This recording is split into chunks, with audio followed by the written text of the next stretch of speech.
1, and I'm not making this up, verbal violence against women. Sexual objectification of women. 3, objectification of women to prove men's masculinity. 4, women as willing participants of violent sex acts. And 5, demeaning representation of female femininity. Now, to me, that doesn't sound good at all. What's up, everybody? I'm Jericho, and this is Zap. We are the now 6-time international award-winning pop hip-hop duo, Band Future. We make clean hip-hop, clean, fun music that everyone can listen to with the sound of Californian. Yeah, I know. And you are right now tuned into the Lives of Circus podcast, where we talk about things that are just interesting, funny, and straight ridiculous. So before we get into it, come on now, be with us in this moment. We're here. Make sure to like, subscribe, comment, and share this video with at least 2 people that like that reggaeton. Reggaeton, we're talking about the music because there's a big shift. There's a big shift happening. So for those of you that aren't aware, hip-hop doesn't seem to be dominating the way it used to be. It still sells the most, but it's not like at the top of the charts. The last thing I checked, I don't know if they've been maybe one number 1 album for hip-hop this year. And it's the first time that's happened in like the past 30 years or something like that. But reggaeton is starting to come on to the scene, and really, there's been basically a big surgence in like the last 4 years. And I want to talk about maybe why that is, because it's interesting that hip hop and reggaeton share a lot of things as far as the background and kind of like the subject matter now. But it's like reggaeton starting to take the lead a little bit. So first up, Sir Zap. Let me clarify something. Pitbull is not reggaeton. Okay, he makes songs that kind of have that reggaeton thing, but he's more of a hybrid guy, and he outsells everybody. So he's kind of a category by himself, like by far. What? Yeah. So not talking about him, but by reggaeton. Do you delve into the reggaeton? I do not. Do you like it? There's certain songs that I've heard before that like are cool, but I mean, I don't know the specific origin of reggaeton, but it kind of. Oh, okay. Well, I got information. I was going to say it kind of reminds me of reggae, which I do not like. Okay. So I don't know if there's a connection there, but it's just a little bit too repetitive for me. Sure, it is a very simplistic kind of. Even in hip hop, I feel like there's more variety than reggaeton. At least because I don't know. I guess you tell me, since you seem like you have something about reggaeton. But as far as like the backbeat, it seems like that's the central part of what makes it that genre. And if every song is like that, then I'm just like, okay, that was cool for the first 3 songs. This whole album sounds as the same drum beat was happening. Literally every song is the same, and it appears to be catching on. Let me throw you out some numbers so that I can. So just in the last 4 years, because it's been around since the 80s, reggaeton actually started in Panama, and most people think it started in Puerto Rico, and that's not wrong, because that's where it really got big. But I started in Panama in like the early 1900s, like 1903.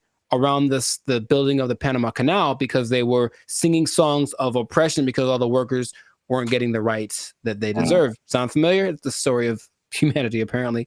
But so it basically came out of struggle. That's what like hip hop did, and it really started to catch on in the 80s in Panama. But then in the 90s in Puerto Rico, that's when it really started to gain some ground and gain some traction. So just in the last 4 years, reggaeton has generated, in 2019, $552 million.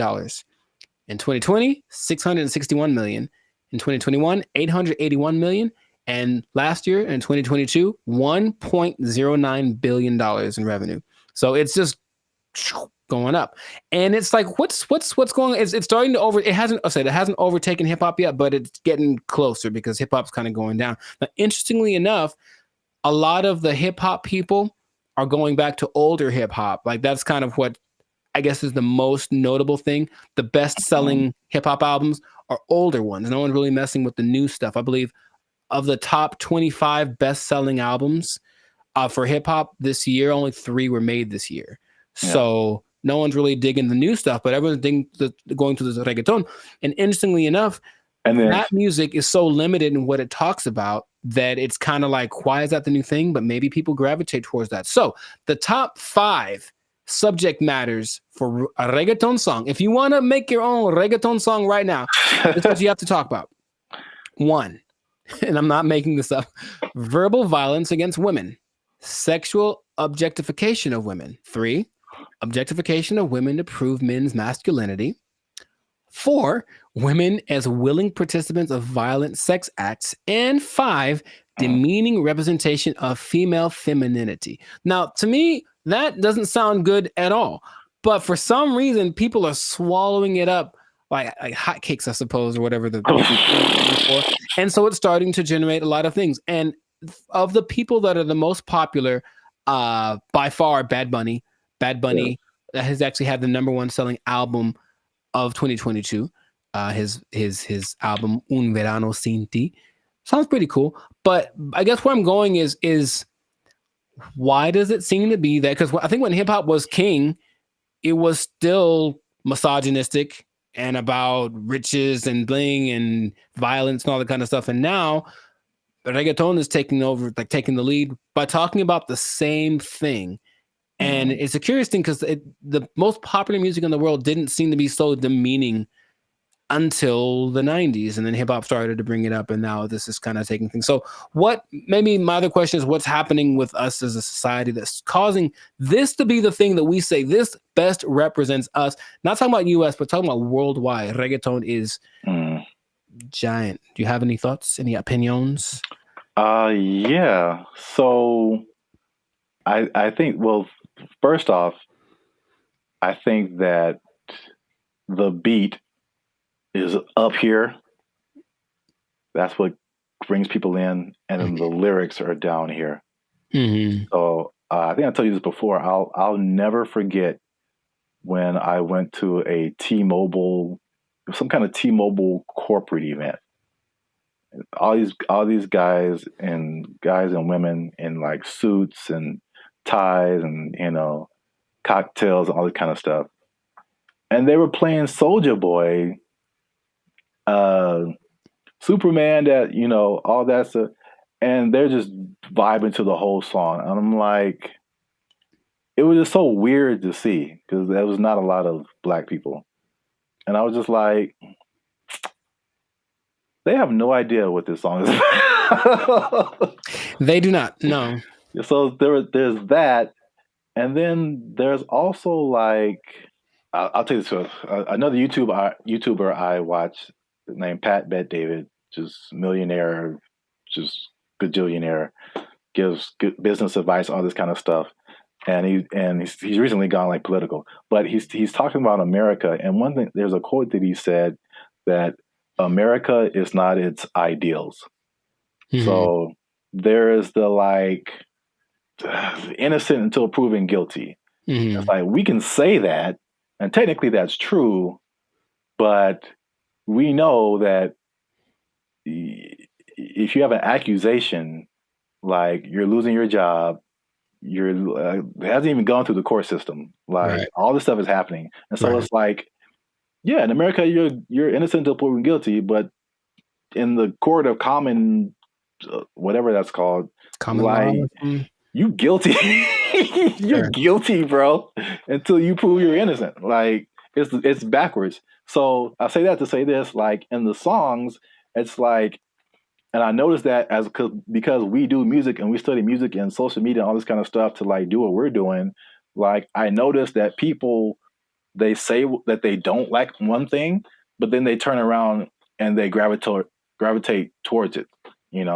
So it's like, because we're in a sense media, that we're like we've become the TV station or the radio, and so it's not about putting out what we want to put out, but it's just more to an extent about putting out what people like, and we put out something that people say they like, and then they don't gravitate to it, and we put out something that people say that they don't like, and they like swarm to it.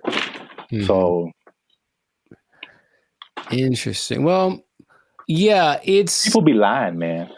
So I think if to to wrap it up, it has always been true that the most popular music is dance music. Anything you can dance to is the most popular thing because people like to dance. And if you listen to that beat, yeah, whoever just decided this is it, and we're not gonna really vary, they got it right because you see people and like they don't have to know the song, just hear that beat and they just start whatever. And the way the women dance to it, A plus. But what I'm saying is yeah, especially Yo Perrea Sola. It's a good song. But the fact that it makes up, I think reggaeton makes up because there's everyone thinks Latin music, they just think of one thing and recognize reggaeton. But there's a reason for that. Reggaeton makes up 97% of all Latin music sales. And that's nuts. Yeah, that's crazy. Like there's a lot of really good Latin music that's not reggaeton and no one seems to care because it's, I'm talking about over $1 billion worth, but yeah, it's a significant amount. So it's just kind of taking over. And I don't see it stopping. And the more interesting thing, and I'll end with this, is that women seem to be as more so than in rap, women in the reggaeton, because there aren't many, but they seem to be just fine with encouraging that masochistic, not masochistic, chauvinistic perspective towards women as well. And so all their songs are about the same thing I'm talking about. Becky G, Carol G, Tokisha, people like that. All their songs to kind of have them. There's one video where this girl's literally Tokisha. She's literally like got a dog collar on, like a chain, and she's like being sexy and on the ground. And that's just like they're promoting it as well. So it's kind of like interesting. So maybe it's the dollars, because the dollar, money talks, and then also the maybe machismo that's in the Latin culture in general. Yeah, I was gonna say that too. Yeah, and just the appeal to fantasy. Yeah, I think, that's true.